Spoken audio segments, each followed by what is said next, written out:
अस्सलाम guys, I am here Mustafa Fayaz. Welcome to my channel medical school learning. आज हम लोग जो है वो अपनी पिछले टॉपिक की कंटिन्यूशन पे वीडियो बना रहे हैं। एचपीवी वायरस हम लोगों ने स्टार्ट किया था, तो इस वीडियो में हम लोग उसकी कंटिन्यूशन को देखते हैं कि हम इस टॉपिक को आगे बढ़ाते हैं। तो हम बात करते हैं इसकी ट्रांसमिशन की। तो जब हम बात करते हैं एचपीवी वायरस की ट्रांसमिशन की, तो हम देखते हैं कि इसके कितने मोड्स ऑफ ट्रांसमिशन हैं। इसके बेसिकली 3 मोड्स ऑफ ट्रांसमिशन है कि एक तो ये ब्लड के थ्रू जो है वो ट्रांसमिट होता है। इसके अलावा सेक्सुअल इंटरकोर्स में और from mother to newborn child birth में। तो हम कहते हैं कि ये 3 इसके जो हैं वो बेसिक मोड ऑफ ट्रांसमिशन हैं। तो इसके अलावा हम जब देखते हैं एचपीवी वायरस को, तो हम कहते हैं कि ये एडिक्ट्स में हम लोगों को ज़्यादा देखने को मिलते हैं, क्योंकि एडिक्ट्स के सिरिंजेस वगैरह वो यूज़ करते हैं, अपने इंट्रावेनस ड्रग्स यूज़ करते हैं। तो कंटेमिनेटेड उनकी सिरिंजेस होती हैं, जिसकी वजह से उनमें भी ये बहुत ज़्यादा एचपीवी वायरस देखने को मिलता है। तो हम कहते हैं कि ये जो है वो नीडल के जो है वो इंजरीज़ की वजह से भी जनाब ये फैलता है।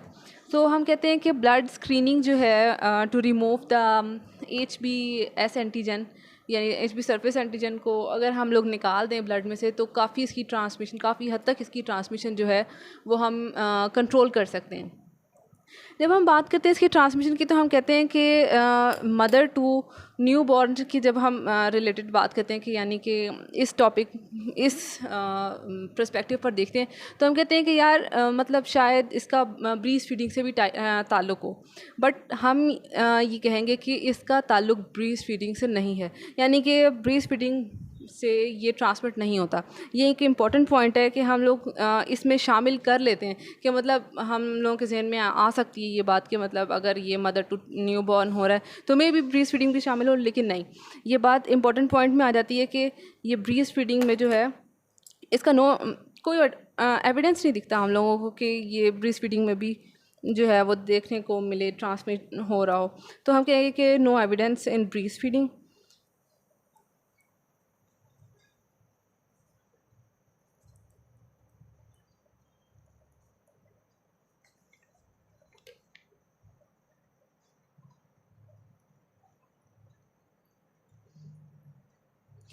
तो इसके अलावा हम जब कहते हैं कि ये जनाब सेक्सुअल इंटरकोर्स में देखते हैं, तो हम देखते हैं कि इसकी एविडेंस हमें देखने को मिलते हैं इन वेजाइनल फ्लूइड्स, सीमन वगैरह में।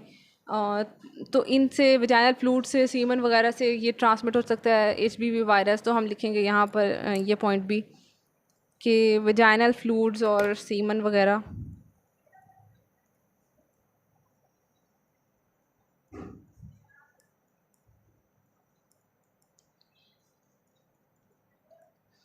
इनमें भी एचबीवी वायरस जो है वो ट्रांसमिट हो जाता है। तो हम कहते हैं कि ग्लोबली इसके हाई रिस्क है इन एशिया वगैरह, क्योंकि ये अंडर डेवलप्ड कंट्रीज़ हैं, यहाँ पे इतनी हाइजीन और जो है वो इन चीज़ों का ख्याल नहीं रखा जाता।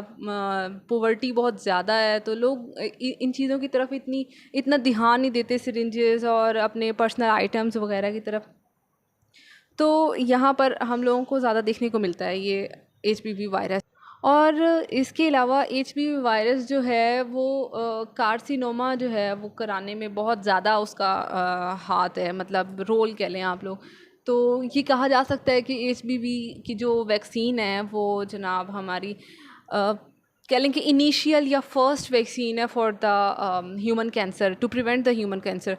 तो क्योंकि इसका एक बहुत बड़ा रोल है इन कार्सिनोमा यानी कैंसर सेल्स प्रोड्यूस करने में, तो हम कहेंगे कि एचपीवी की जो वैक्सीन है वो जो है वो फर्स्ट या इनिशियल वैक्सीन है for to prevent the human cancer. तो हम कहेंगे कि HBV वैक्सीन इज़ इनिशियल या फिर वेरी फर्स्ट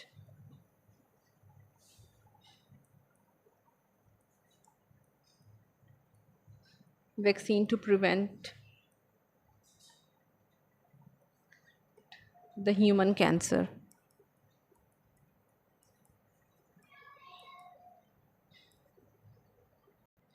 तो ये हमारी ट्रांसमिशन इसकी कंप्लीट हो गई है। अब हम बात करते हैं इसकी पैथोजेनेसिस की। तो हम देखते हैं कि जब ये एंटर होता है इन ब्लड, तो जनाब ये हमारे हेपेटोसाइट्स को डैमेज करता है। हेपेटोसाइट्स को डैमेज करेगा और इसके वायरल एंटीजन जो हैं वो डिस्प्ले होना शुरू हो जाएंगे हमारे सेल सरफेस पर। तो उसके रिस्पॉन्स में हमारे जो साइटोटॉक्सिक टी सेल्स हैं, टी सेल्स जो हैं वो एक इम्यून रिस्पॉन्स शो करेंगे अगेंस्ट द वायरल एंटीजन्स। तो वो पूरा वहाँ पर जो है वो एक जिसे कहते हैं ना कि आप ये कह लें कि फ़ौजें इकट्ठी हो जाएंगी, ठीक है। तो हम ये कह सकते हैं कि जो मेन पैथोजेनेसिस हो रही है ना हेपेटाइटिस बी में, वो mainly due to cell mediated immunity है। तो वो हमारी बेसिकली जो जो भी पैथोजेनेसिस क्रिएट हो रही है वो सेल मीडिएटेड इम्यून रिस्पॉन्स है, क्योंकि वो जब एंटीजेंस हमें दिखेंगे वायरल एंटीजेंस, तो हमारे साइटोटॉक्सिक टी सेल्स जो हैं वो एक्टिवेट हो जाएंगे और फिर जनाब वो अटैक करेंगे उनके ऊपर। तो वो वहाँ पे पूरा का पूरा जो है ना वो एक मैस सा बन जाएगा। तो क्योंकि हम ये देखते हैं कि इट्स सेल्फ जो हमारे हेपेटाइटिस बी वायरस है वो कोई साइटोपैथिक इफ़ेक्ट नहीं दिखाता हमें, यानी कि कोई वो ख़ुद नहीं कोई भी चेंजेस कर रहा होता, वो बस अपने एंटीजेंस उसके जब दिखने शुरू हो जाते हैं उसके वायरस के, तो हमारा जो इम्यून रिस्पॉन्स है वो बेसिकली उसके ख़िलाफ़ जब फाइट करता है तो हमें जो है वो हम कहते हैं कि यार इसके अंदर पैथोजेनेसिस हो रही है और इम्यूनिटी बन रही है, या जो भी सीन है हमारा पूरा वो होता है। और फिर पूरा एंटीबॉडी एंटीजन कॉम्प्लेक्स हमारा बन जाता है। और इस कॉम्प्लेक्स के बनने में इनिशियल स्टेजेस में हमें कुछ जो सिम्टम्स दिखने को मिलते हैं वो हमारे होते हैं, जैसे कुछ डिजीज़ हो जाती हैं, जैसे हमें आर्थराइटिस हो जाएगा, ठीक है ना, उस बंदे को, या फिर आर्थरेल्जिया हो जाएगा, ठीक है ना, मतलब जॉइंट पेन्स या बोन्स सॉफ्टनिंग हो जाएगी या फिर जॉइंट पेन हो जाएगी, ठीक है। और अगर ये क्रॉनिक हेपेटाइटिस को लीड कर रहा है तो हम देखेंगे कि हमें जो है वो ग्लोमेरुलोनेफ्राइटिस हो जाएगा, या फिर बल्कि क्रायोग्लोब्यूलीमिया है, हाँ क्रायोग्लोब्यूलीमिया, और वेस्कुलाइटिस वगैरह, ये कुछ डिजीज़ हैं जो हमें सिम्टम्स के तौर पर देखने को मिलती हैं तो इन क्रॉनिक स्टेट। और सिंपली जिस बंदे के अंदर HPV वायरस जो है वो मोर देन 6 मंथ्स के लिए रिटेन कर गया हो, तो हम कह देते हैं कि इस बंदे को जो है वो क्रॉनिक हेपेटाइटिस है। तो क्योंकि वो मतलब एक लॉन्ग पीरियड हो गया है, एक्यूट जो है वो जो है या माइल्ड जिसे कहते हैं वो ख़त्म हो जाता है मतलब महीने 2 महीने के अंदर। लेकिन अगर वो 6 महीने या उससे ज़्यादा तक पहुंच गया है तो हम कहेंगे कि that person is in chronic hepatitis. और फिर ऐसे पर्सन के अंदर हेपेटोसेलुलर कार्सिनोमा के चांसेस भी ज़्यादा होते हैं। तो चलें ये बातें सारी हम लिख लेते हैं कि जब जो है वो हमारे ब्लड के अंदर एंटर हुआ, आफ्टर एंटरिंग,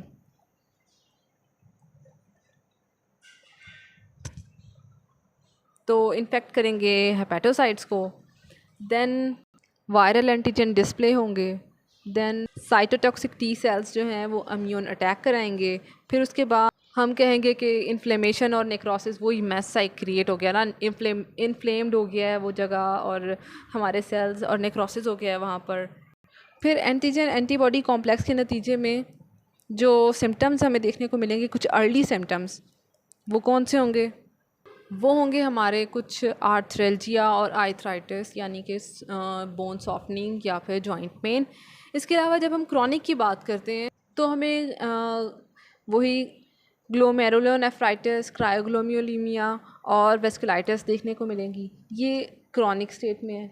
तो इसके बाद हम देखते हैं कि एक पर्सन ने इन्फेक्शन के ख़िलाफ़ रिकवर कर लिया है या फिर वो क्रॉनिक कैरियर बन गया है, तो हम देखते हैं इसको चेक करने के लिए कि उसके जो साइटोटॉक्सिक टी रिस्पॉन्स है वो कितना मतलब उसकी कितनी ज़्यादा एफिशिएंसी है, कह लें कि साइटोटॉक्सिक टी सेल्स रिस्पॉन्स जो है वो कैसा है। तो इस रिस्पॉन्स को देखते हुए हम किसी का अंदाज़ा लगा सकते हैं कि वो क्रॉनिक कैरियर बन गया है या उसने इन्फेक्शन के ख़िलाफ़ जो है वो रिकवर कर लिया है या क्लियर कर लिया है, कह लें। तो जो हमारे पास क्रॉनिक कैरियर्स होते हैं, हम कहते हैं कि उनमें हाई रिस्क होता है फॉर हेपेटोसेलुलर कार्सिनोमा के लिए।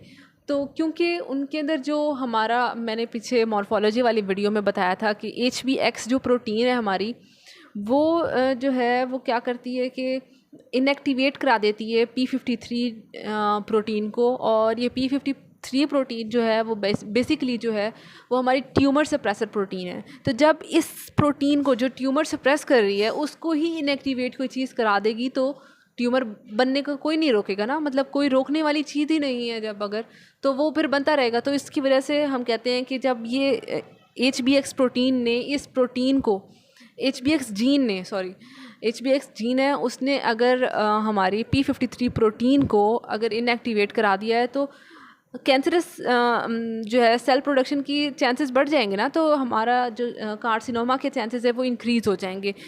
तो और ये जनाब होता किस में है, इन क्रॉनिक कैरियर्स।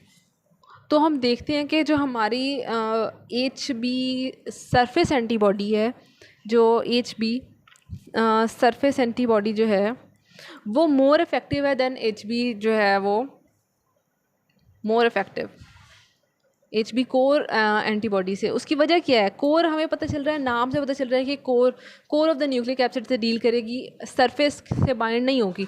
सरफेस से वो फिर भी बाइंड करने की एबिलिटी रखता होगा हमारा जो वायरल एंटीजन है, हमारे हेल्दी हेपेटोसेलुलर सरफेस से बाइंड करने की सलाहियत वो फिर भी रखता होगा। तो ये इसने कोर ने तो करने हैं डील कोर से। हम सरफेस एंटीबॉडी को इसलिए मोर इफेक्टिव कह रहे हैं क्योंकि इसने जो है वो प्रिवेंट करना है वायरल एंटीजन को उसकी अटैचमेंट के लिए, उसकी अटैचमेंट के साथ। तो हम कहेंगे कि HB सरफेस एंटीबॉडी जो है वो मोर इफेक्टिव है देन HB कोर एंटीबॉडी से। उसकी रीज़न मैंने आपको बता दी है, क्योंकि ये डील करता है विद कोर। सरफेस वो फिर भी एक्सपोज ही रहेगा, रिसेप्टर्स फिर भी एक्सपोज रहेंगे कि वो वहाँ पर अटैक कर सकते हैं वायरल एंटीजन। तो हम कहेंगे कि इसके अंदर HB सरफेस एंटीबॉडी जो है वो मोर इफ़ेक्टिव है। अच्छा जी, फिर जब हम इसकी क्लिनिकल फाइंडिंग्स की बात करते हैं तो हम देखते हैं कि ये यूजुअली एसिम्प्टोमेटिक है, यानी कि इसकी जो है वो डिटेक्शन इस तरह ही हो सकती है कि हमें अगर जो है वो HB सरफेस एंटीजन मिल जाए इन बॉडी तो हम कहेंगे कि ये एसिम्प्टोमेटिक है, कोई सिम्टम्स नहीं है, मैटिक है। और डिटेक्ट जो है वो सिर्फ और सिर्फ ये हो सकता है by the presence of HB surface antigen.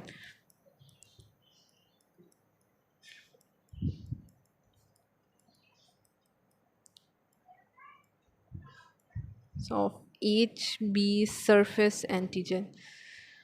तो इसका इंक्यूबेशन पीरियड जो है वो अबाउट 3 to नहीं बल्कि 10 to 12 वीक्स है। तो ये राउंड अबाउट कितने डेज़ बन जाएंगे? कम से कम 60 to 90 डेज़ बन जाएंगे। तो ये इसका इंक्यूबेशन पीरियड जो है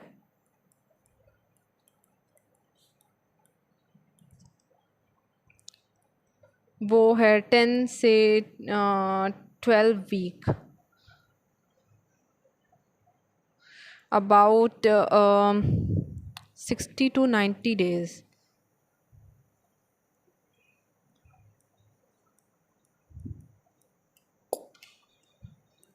तो अगर एक बंदा है जिसकी जो है HIV का भी है वो पेशेंट और HBV का भी है अगर वो पेशेंट, तो हम कौन सी जो है वो करेंगे उसकी डिज़ीज़ को पहले ट्रीट? हमें पहले उसकी अगर कर दी है हमने ट्रीट HIV, तो उसने इतना इस हद तक हमारे हेपेटोसाइट्स को डैमेज कर देना है कि फिर बंदा जो है वो HBV को ट्रीट नहीं कर सकता और वो बंदा जो है ना वो बचने वाला नहीं रहना।